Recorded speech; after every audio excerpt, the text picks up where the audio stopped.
Okay, we're going to be talking about what are called exponential functions, and I'm going to do a quick review just to remind you what functions we've looked at up to this point. We've looked at polynomial functions, okay? All polynomials looked either like lines or they were like curved, something like that. We graphed them. Okay, then we went on to rational functions, and those were real crazy functions. We had these like vertical asymptotes, horizontal asymptotes sometimes. You know, they'd go up, something like that, do some weird stuff, might cross the x-axis somewhere, right? We've looked at these two general categories of functions, and now we're going to look at exponential functions, which are a completely different category than polynomial and rational. And to kind of get us motivated to thinking about polynomial functions the right way, I've got a quick little demonstration. What I want to do is create a t-table. And here I'm going to say this is the number of folds that I'm going to put in this paper, and this is going to be the number of rectangles that we can see. So let's look at this piece of paper here. It's probably hard to see with the black background, but with the white background, but we've got one piece of paper here, and if I don't fold it, you see one rectangle, right? So no folds gives us one rectangle. Now if I fold it in half once and open it up, now you're going to see kind of on the fold there, it creates two distinct rectangles. So one fold gives us two rectangles. Now if I now take it again and I fold it a second time, how many rectangles do you think we're going to have? Okay, you open it up, we're going to have 1, 2, 3, 4.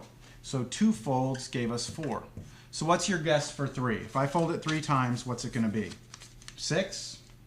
8? What do you think? Well, in this particular case, look, I open it up, I've got 1, 2, 3, 4, 5, 6, 7, 8. So 3 folds gives you 8. What do you think 4 folds would give us? Do you see a pattern developing here, right? We went 1, then 2, then 4, then 8. Looks like it's doubling every time. Well, in fact, and it's probably going to be very difficult for you to see this, we're going to have 1, 2, 3, 4 across, 1, 2, 3, 4 down. 4 times 4 is 16. So you can see that with 4 folds we get 16.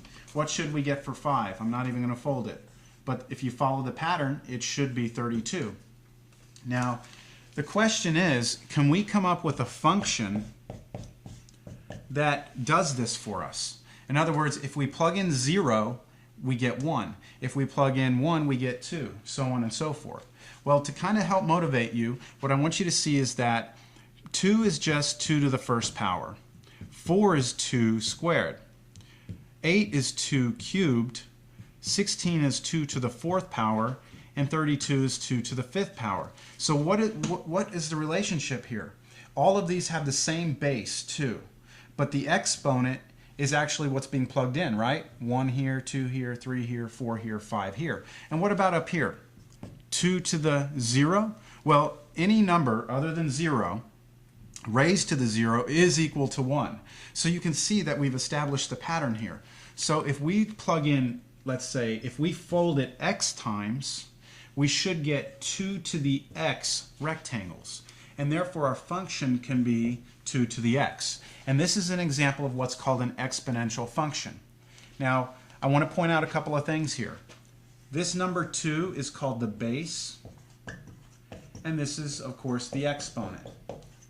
And what I want you to notice is that this is not the same as this function, x squared. See, we've looked at x squared. This is a polynomial function. The difference between this and this is that in the exponential function, the base is always the same number, 2, and the exponent changes. Here, in a polynomial function or a quadratic, the base is the thing that changes, and the exponent always stays the same. And that's the main property of an exponential function, this base number that never changes and the exponent that does. So now let me give you the general definition of an exponential function.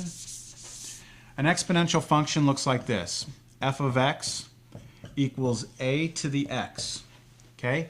A is called the base, and this would be an exponential function with base a. In the example I just showed you, the base was 2. But we can actually have any base we want for an exponential function, with some exceptions. Here are the exceptions. The a that we use here as our base must be greater than 0. So it has to be a positive number, or else it's no longer an exponential function.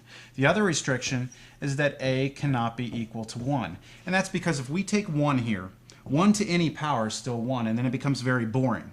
So as long as your base is a number that's positive and not 1, you're going to have an exponential function.